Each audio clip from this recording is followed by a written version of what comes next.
Hello,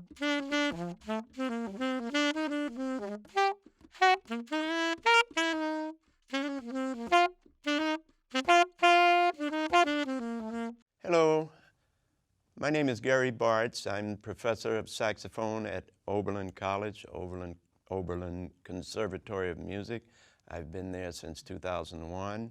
I get questions from students every year, and during the year too, about how to audition. We send out one of our staff, and they take a recording, a tape recording, of about 4 or 5 different songs with a rhythm section, and the prospective student, or they can come to the college and do an audition, a live audition. And one of the things I'm looking for is, how is your ear?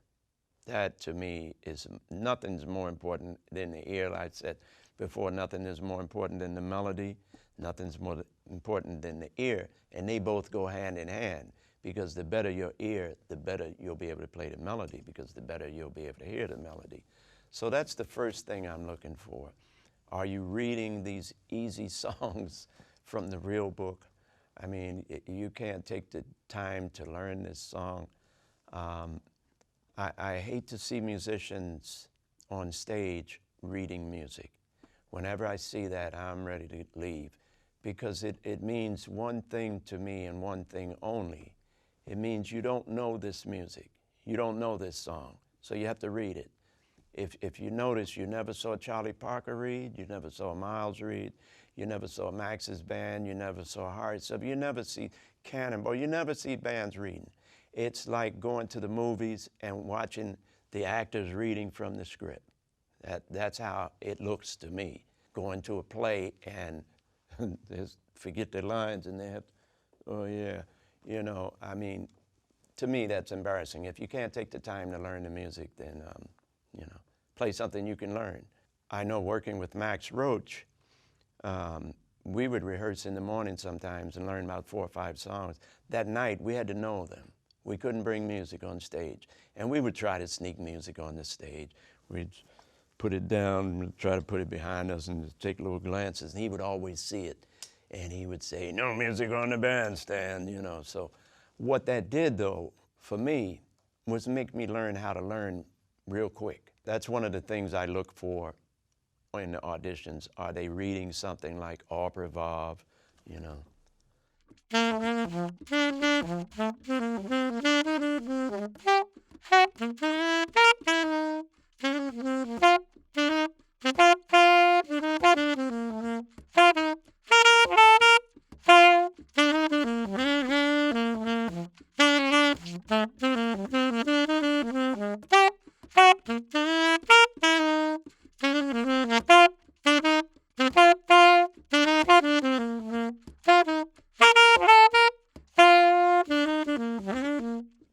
Now, that's one of the songs that we use as an audition song at Oberlin.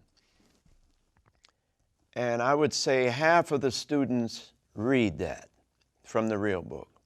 Half of them don't. Now, I learned that song off of the record. I had never seen the music to that song until I started at Juilliard, and then I started getting books and real books and stuff. But all of those songs I learned off of the record. So now I'm learning it from the people that created it, rather than a real book, which has many mistakes in it for different reasons. So that is one of the things I look for. Are you reading, or have you taken the time to learn this? Another thing I listen to is, how are you playing the blues? Because the blues is the essence of this music. Some of the songs have more chord changes. I want to hear how you're getting over the chord changes. Do you understand the harmony? Do you understand composing melodies on a set of chord changes? Because that's ultimately what you're doing. And I hear a lot of people, they'll play a song, and as soon as they finish the head, and they probably didn't play the head correctly, but as soon as they finish it, they start soloing, And the solo has nothing whatsoever to do with the melody and the song that you're playing. So I want to know, why'd you pick this song? So these are some of the things that I look for in an audition.